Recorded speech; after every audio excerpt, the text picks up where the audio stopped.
And I thank God. Yeah, I praise Yah.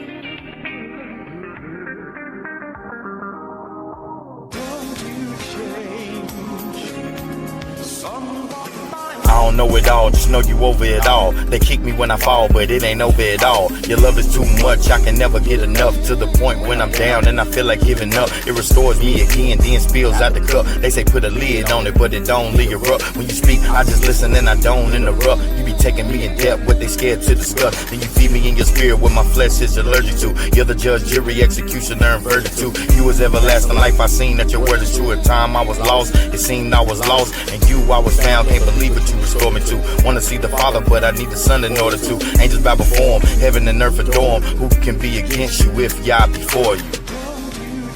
Man, I thank God. Yeah, I praise Yah.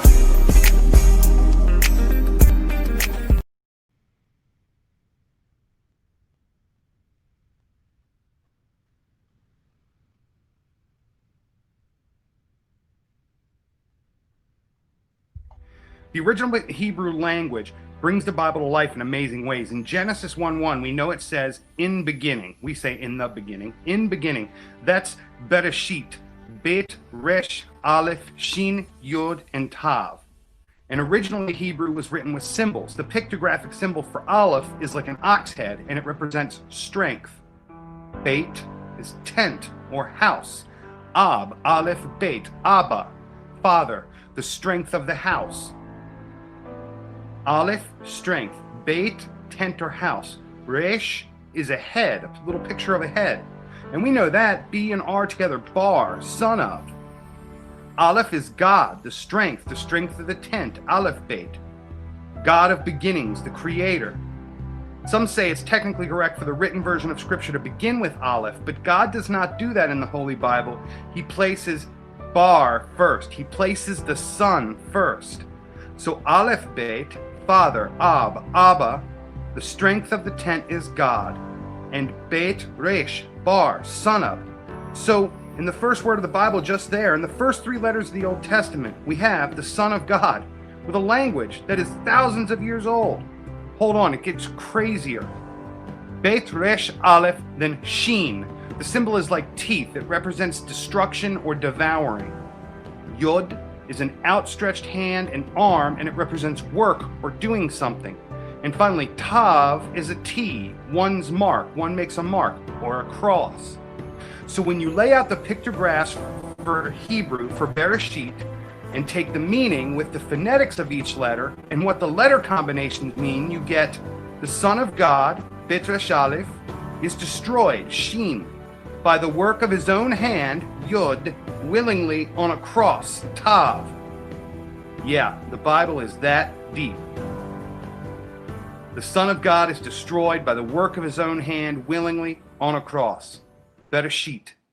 The Gospel of John chapter 20 verse 7 tells us that the napkin which was placed over the face of Jesus was not just thrown aside in a piled up manner like the grave clothes. John 20 verse 7. That is so awesome, man. Every time I see that, it always blesses me so much.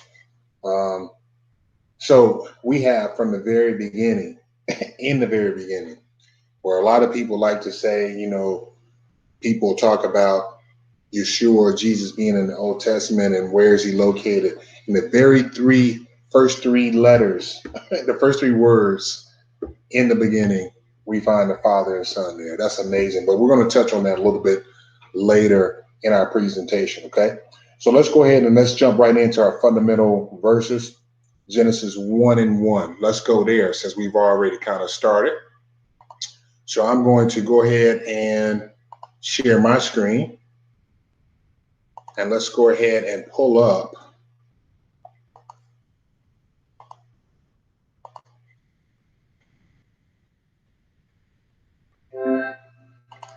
all right.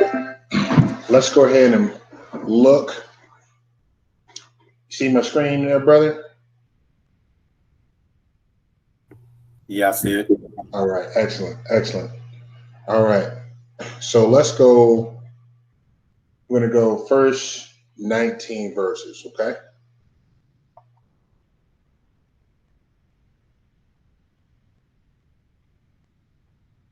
In the beginning, God created the heaven and the earth. Okay. And the earth was without form and void, and darkness was upon the face of the deep. And the Spirit of God moved upon the face of the waters. And God said, let there be light, and there was light. And God saw the light, that it was good, and God divided the light from the darkness. 1 and 5. And God called the light day, and the darkness he called night. And the evening and the morning were the first day. All right.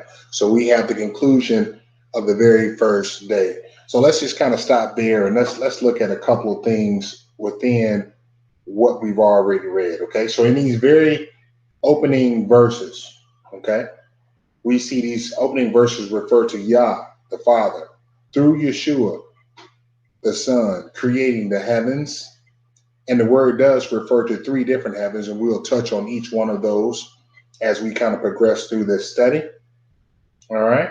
And the earth. Okay. So in these opening verses, we have Father Yah through the Son, Yeshua, Jesus, creating the heavens and the earth. Okay.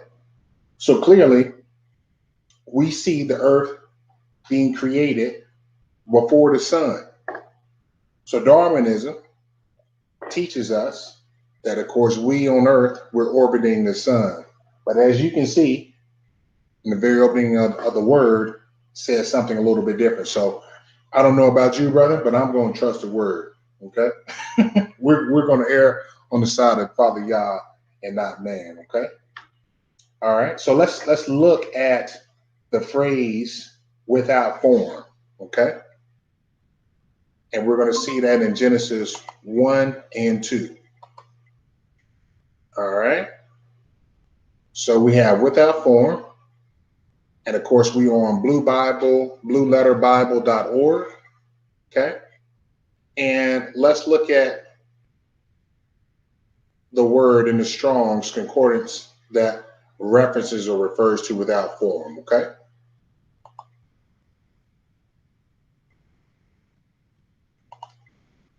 Strong's H8414. All right. So we have Tohu. All right. And with Tohu,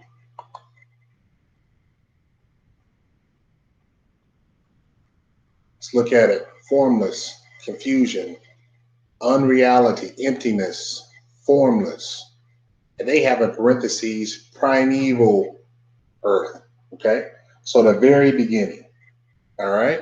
The very beginning. We also have wasteland, wilderness, place of chaos. Okay. Or finally, vanity. All right.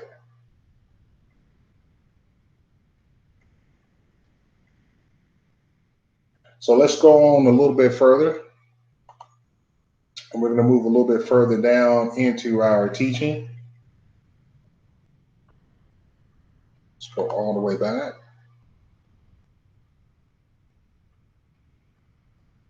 All right. So the next key point we want to look at and void, okay? In the same Genesis 1 and 2. So we looked at without form. Let's also look at void. And we're going to look at just the same way. We're going to look at the Hebrew so we can get the full meaning, okay? Strong's H922.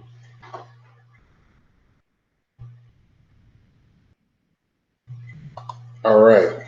And for Bahu, let's look at the meaning, the definition there, okay?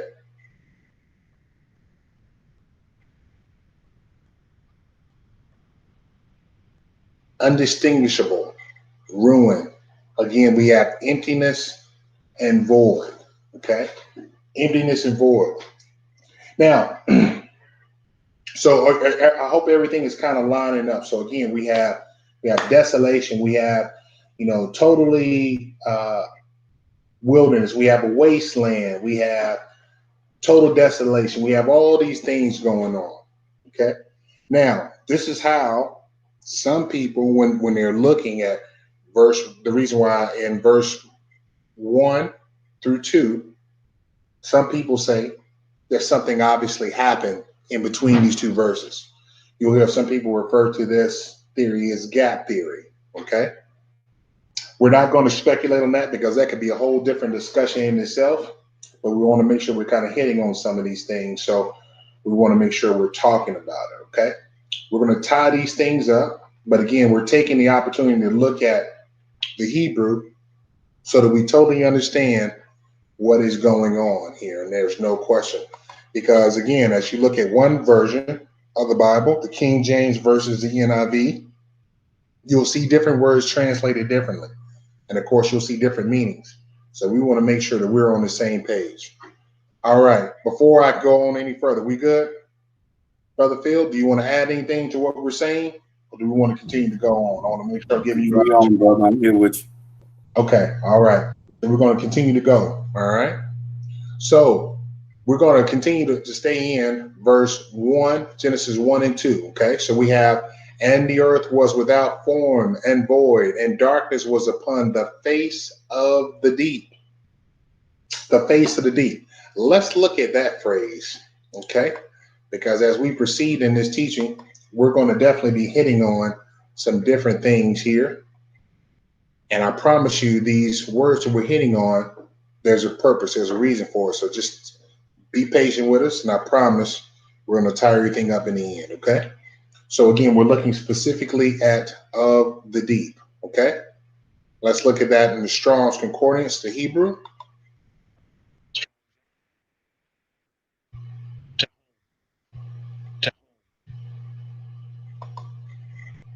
All right.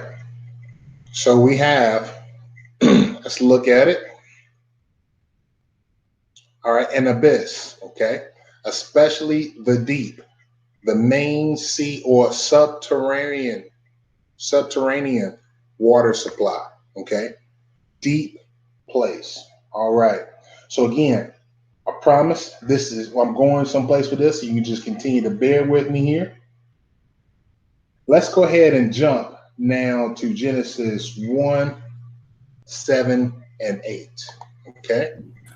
Hey, listen to also, brothers and sisters, while he's jumping into Genesis, I just want to say that it's very important that in any discussion or addressing any topic that we set the groundwork in order to come to a certain understanding before we can fully get you into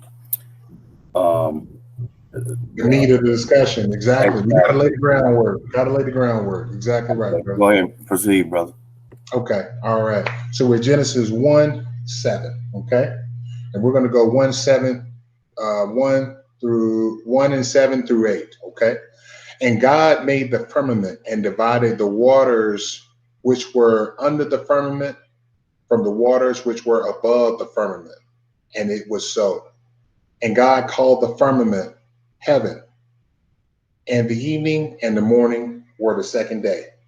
All right. So we have a couple of things going on. So we see God already creating, separating light from darkness.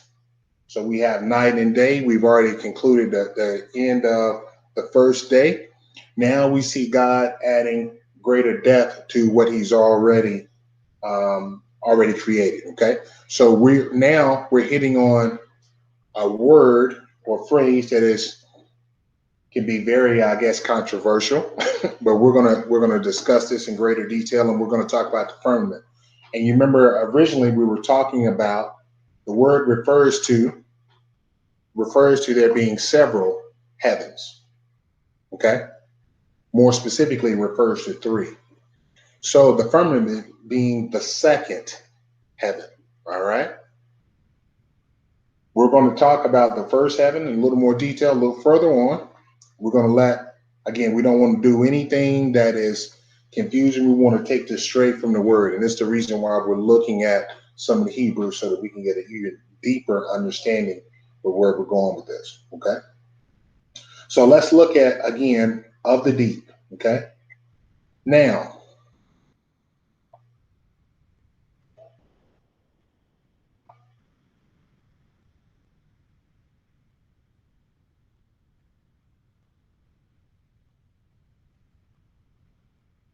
1 second, bro. All right.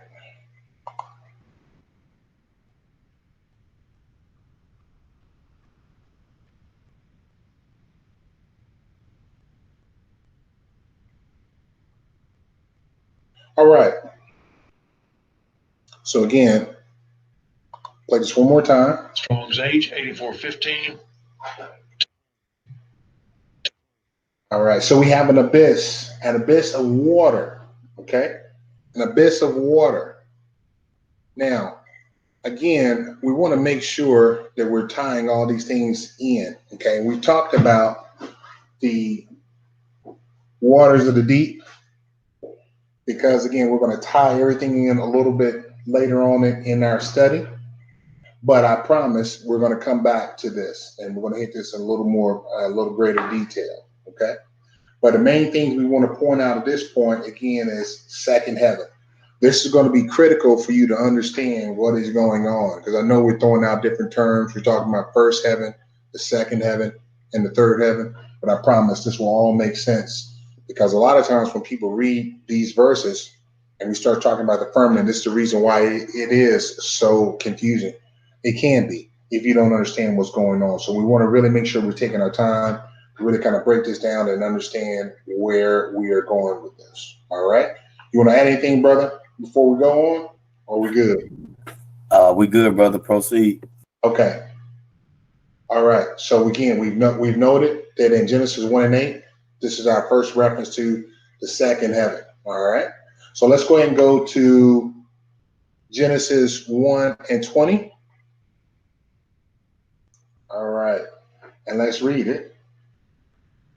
And God said, let the waters bring forth abundantly the moving creatures that have life, and the fowl that may fly above the earth in the open firmament of heaven. Okay.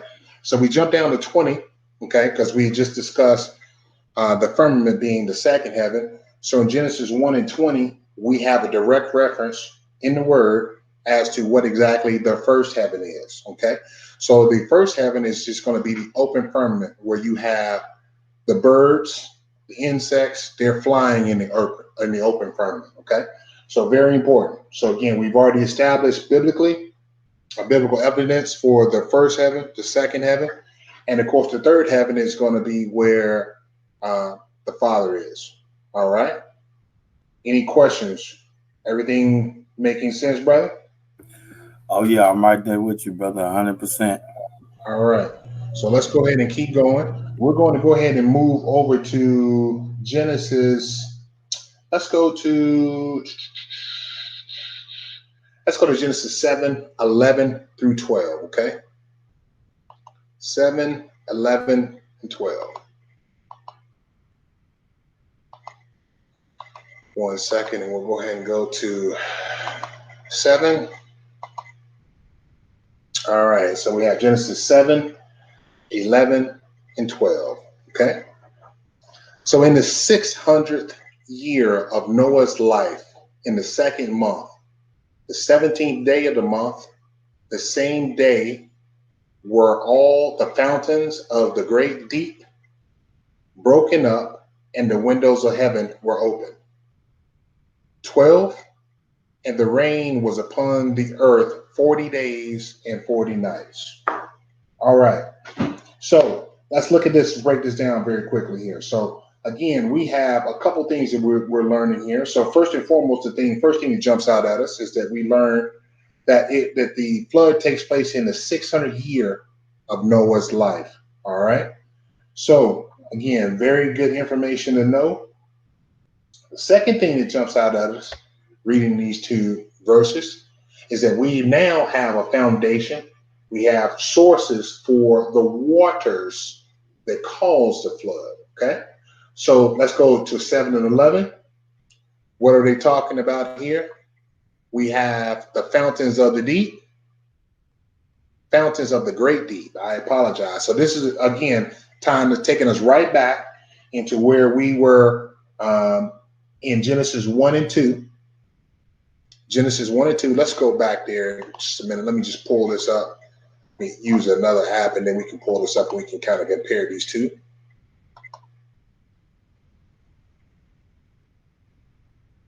All right. So again, and the earth was without form and void, and darkness was upon the face of the deep. There we have.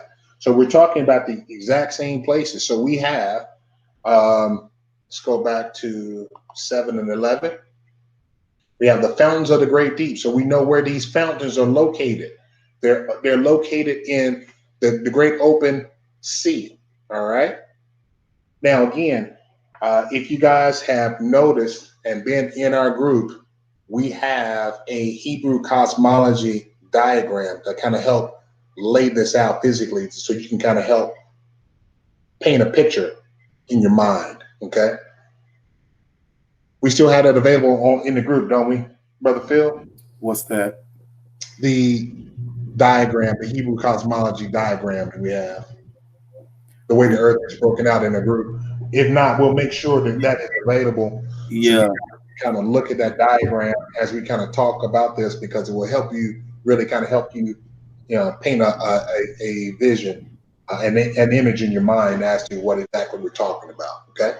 So we got the first source of water for the flood. So we've got the fountains of the deep. All right. And the second source we come across are going to be the windows of heaven. And where are these windows of heaven located? Again, they're going to be in the second heaven, which is going to be the firmament. All right.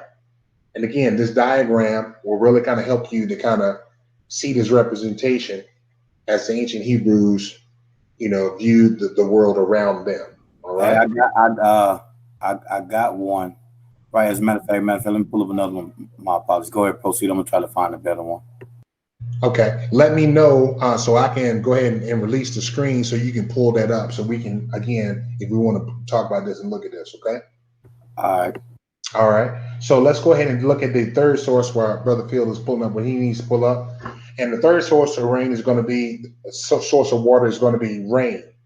And not just any amount of rain. We're talking about raining for 40 days and 40 nights. Absolutely amazing. All right. All right. So let's go back to Genesis 1. Let's go to 14.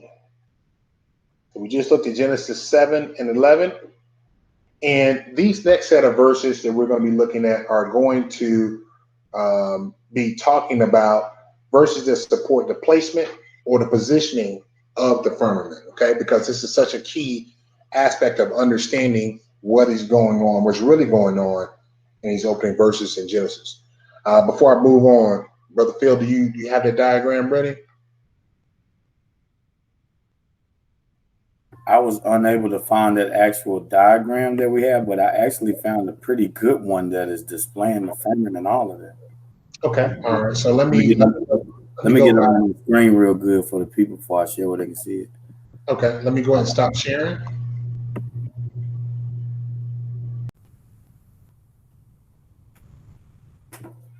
See it now? There it is. Okay. All right. Thank you. I appreciate that. Can you see my mouse on the screen, or is that just showing yours? That's my mouse moving around. Okay. All right. So if you would, you can see the underworld, and you see the primeval ocean. All right. Where they have the pillars of the earth. This is going to be a good representation of pretty much where we're talking about the fountains of the deep. As we move up and we look at the firmament with the stars, this is where you're going to physically see. You would put your mouse there, Brother Phil, where you can see the windows of heaven, where the word is saying the windows of heaven are going to be located here in the firmament. It says, I see the ocean of heaven, ocean of heaven, firmament with the states. Excellent. I see the pillars of heaven right here. Mm-hmm. Because the word, and we're not going to really go into in great detail in this, but the word actually talks about the firmament being affixed, actually physically connected to the foundations of the earth. This concludes today's episode of Stick to the Script. Today's topic was Hebrew Cosmology, Scripture versus Darwinism, Part 1. See you next time. Shalom.